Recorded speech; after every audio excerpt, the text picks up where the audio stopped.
Welcome back to America Votes 2016. Donald Trump with a decisive lead as it stands right now. In the Electoral College, it is projected that Mr. Trump will receive 222 electoral votes as of right now, as opposed to 202 for Hillary Clinton. We should also note nationally in the popular vote, Mr. Trump leads there, garnering 49% to Mrs. Clinton's 46.8%. Numbers to reflect on and certainly a lot to talk about. Let's welcome back my colleague from Newsmax New York, Steve Malzberg, and from Newsmax Washington, my old classmate from the class of '94, complete with his hat, Michael Patrick Flanagan. And meantime, in Holland, Michigan, another former member of Congress, calm, cool, and collected Pete Hoekstra. Gents, we really appreciate your time. Before the break, we were speculating about the corporate media culture, the alphabet networks, their cable cousins, the major newspapers and news magazines such as they exist now, so hostile toward Donald Trump. And I got to tell you, fellas, I remember watching videotape of the coverage that night in 1994 when we did something that the Republicans had not done in 40 years, longer than I had been alive to that point, and that is to have a Republican majority.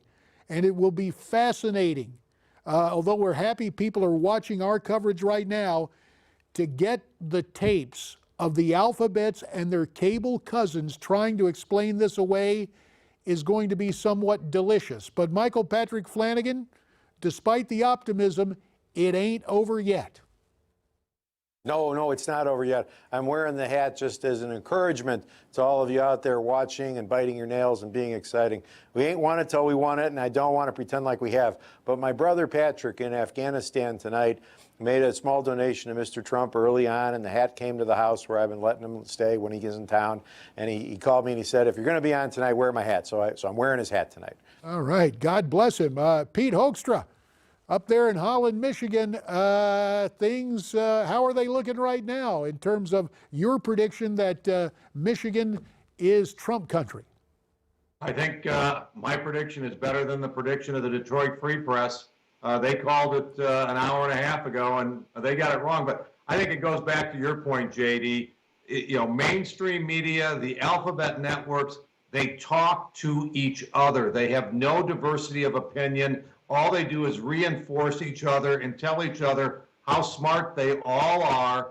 And no one has ever, very few people have really captured the essence of Donald Trump. But more importantly, they never caught the essence of where the American people are today, because they're the elites and they only talk to themselves. Folks, why don't we let the public weigh in and go to the phones and welcome in a man who's calling from Philadelphia, PA, and that would be John. Hey, John, how are you, sir? Welcome aboard. Good. How you doing? It's nice to talk to you. I'm glad you're having me back on the show again. Now, what I want to tell you about is Trump. I'm for Trump 100%, always have been. And I pray for him every night that he wins this election. It's the first time in my life I prayed for anybody winning an election. And I pray because of all of them white crosses overseas that fought to keep this country free so these politicians can give it away. Now I'm disgusted with these politicians. We need Trump. Well, it looks like a great deal of the American public agrees with you, and even a great deal of people in Pennsylvania as well. I will say the Michigan lead has evaporated for Donald Trump to a 0.6% lead. Many people, Congressman, I was watching some of the coverage and reading some of the charts. The Detroit area and other areas had not yet reported in, and now apparently they are starting to report in. So it's going to be close. He still has his lead in Wisconsin, but it's tightening in Michigan. Yep. No, that's not a surprise. I mean, we lost Michigan by, Romney lost it by 9 points. So just being in, within a point means we've moved 8 to 9% of Michigan voters. We're thrilled by that movement.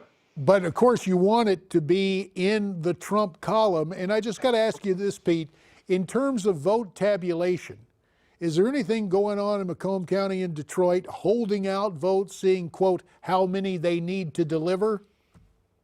I doubt it. I doubt it. We've got a great Secretary of State. We've got a pretty good system working here in Michigan. Michael Patrick Flanagan. A lot.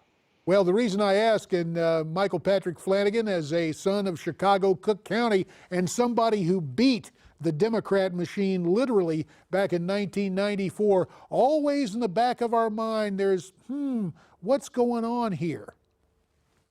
Well, I think that was a lot of the weight in Florida was the northern counties and a couple of precincts left in Miami, and who was going to show up, who's going to blink first and dump their vote, and then have the other side come in. But having the AP call it is really helpful for the integrity of the process, and that you always like to see. I'll tell you, he's not going to give himself a commercial, so I'm going to give him one here real quick. Pete Hoekstra has been absolutely heroic with this campaign. He's been at I don't know how many of Mr. Trump's rallies, traveled with him in Michigan, and he still has time to call me in the middle of the night and tell me how cool it is and how exciting it's going.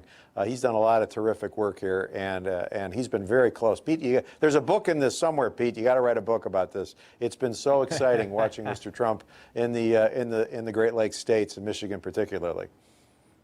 Thanks, Michael. Congressman, let me ask you, and again, just for argument's sake, let's work under an assumption here that, or a premise, not an assumption, that Donald Trump wins tonight. When it comes to the Republicans that will survive in the House and will be in the Senate, what's the relationship going to be like, do you think? Since for the most part, nobody wanted much to do with him at all. Oh, it's going to be a rocky relationship to start with, and they're going to have to agree on what projects and what issues they want to focus on, and they're going to have to develop a working relationship. But clearly, Donald Trump has connected with the American people, and he's connected in a way that a lot of the members of Congress have not. I'm excited they're coming back with Republican majorities in both the House and the Senate. But the bottom line is Donald Trump was not elected by the Republican Party that we know and they represent. He was elected by a Republican Party that has a different face, that includes independents, Democrats, organized labor union members, and a lot of people that have felt alienated from the system. Donald Trump knows who he represents. It's different than the populists that the House Republicans and in the House and the Senate have identified with. They're going to have a lot of work to do. Let's go to the phones. A couple of minutes remain in this segment to Topeka, Kansas, America's heartland, where Faye is on the phone. Hi, Faye. Well, hello, J.D. Hello, Steve, Michael, and Pete. Hey, it's good to have you, Faye. Hi, Faye. How are you feeling tonight? Hey, I'm feeling great, especially after hearing about Florida. It is huge news. It really is. Huge. But the thing of it is, I think that the one reason that Mr. Trump would actually use his R word again was if he won by favorite or popular vote and yet lost by electoral, especially if he only lost by a few. Now, what if he only loses by a few and yet she still hasn't got 270? Well, if it's tied, if there's nobody with 270, it goes to the House of Representatives. That is the current House. There is a Republican majority. Each state gets a single vote, and that would determine the president, and it would appear, unless there's some sort of establishment rebellion, which I can't see happening, the votes would fall in line for Donald Trump. Michael Patrick Flanagan, you spend a lot of time in Washington. You're also a former House member. How would that come down in the House, in your opinion? We would win it in the House, and there'd be a lot of intonations of, can't we all get along, and let's pray together.